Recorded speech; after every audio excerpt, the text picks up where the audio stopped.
Once upon a time, in a wonderful garden called Green Valley, where the grass reached up to the sky and the daisies opened like giant umbrellas, there lived a huge, busy colony of ants under the roots of an old oak tree.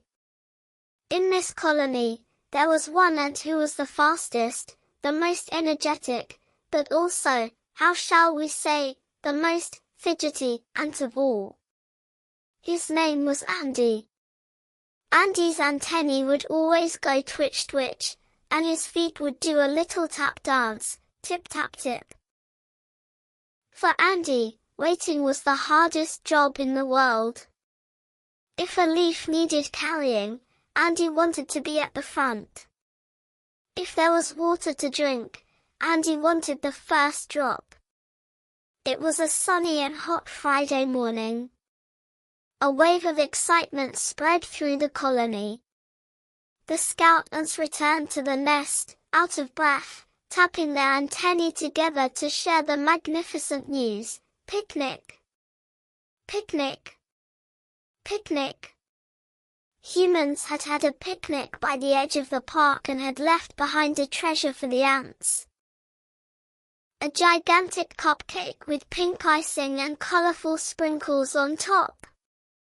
When Andy heard the news, his tummy gave a loud concert. Rumble grumble, gurgle gurgle. Hooray, shouted Andy. Pink icing. My favorite. I'm going to eat it first. I'm going to get the biggest piece. He zoomed out of the tunnels. Whoosh!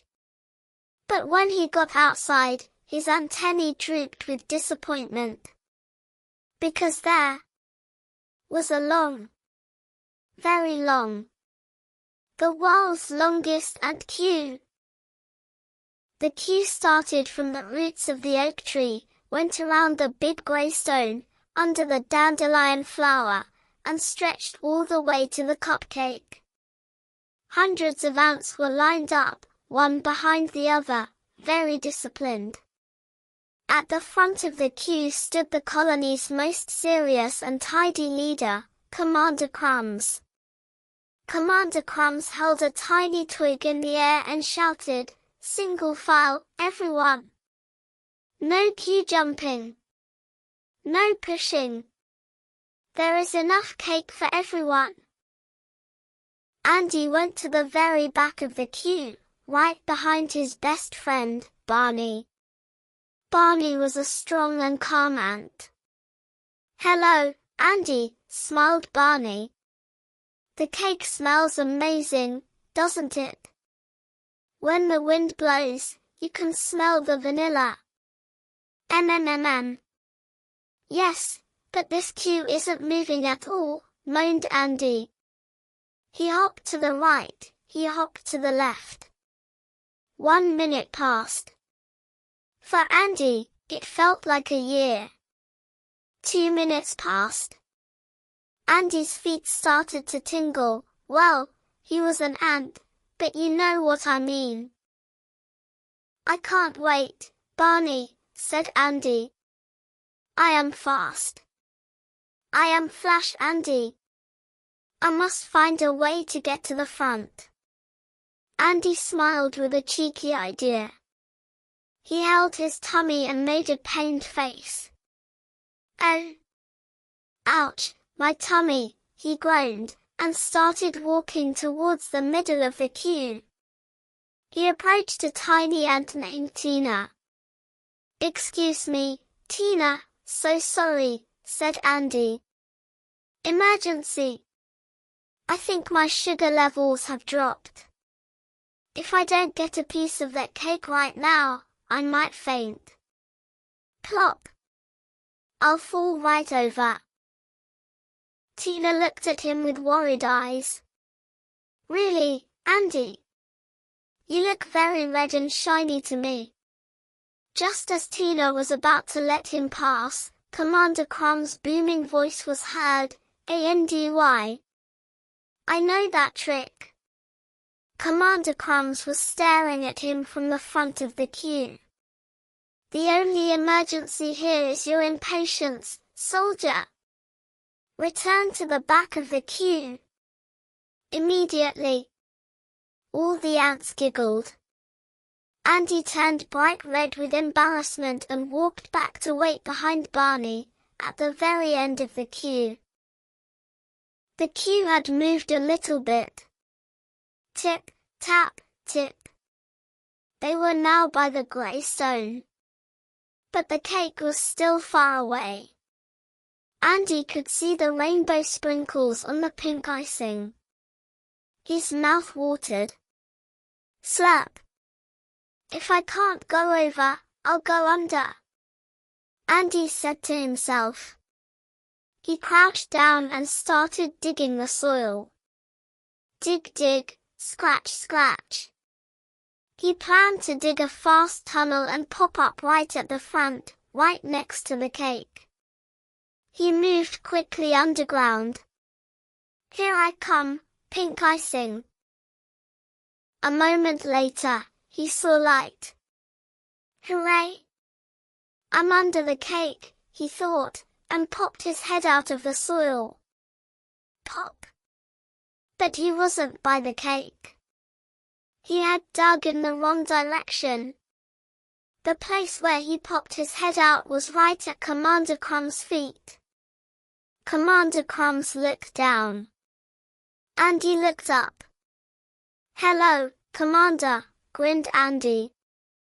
Just checking the quality of the soil. Lovely soil. Commander Crumbs frowned. Andy. Back. To.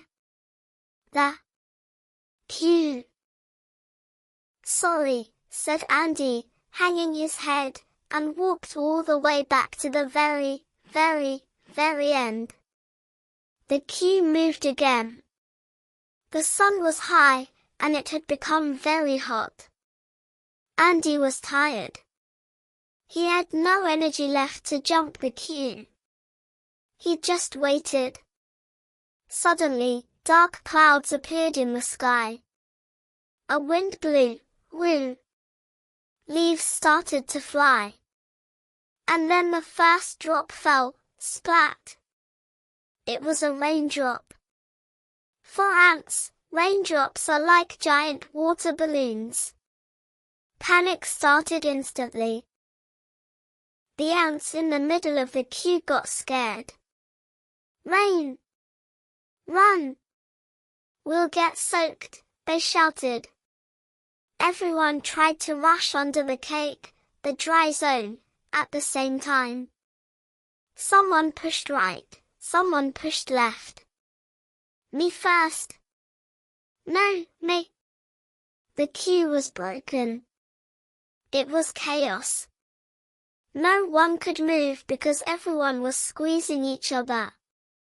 Little Tina was stuck in the middle, shouting, Help, I'm squashed. Andy had to make a choice. If he ran fast, he could push past everyone and be the first under the cake. He could stay dry. But Tina was stuck there. Andy silenced the impatient voice inside him. He took a deep breath. He shouted with his loudest voice, Stop! Don't push! His voice was so loud that everyone paused for a second. Andy continued, Friends, if we push, nobody fits. We must be like a zip. One you, one me. Take turns.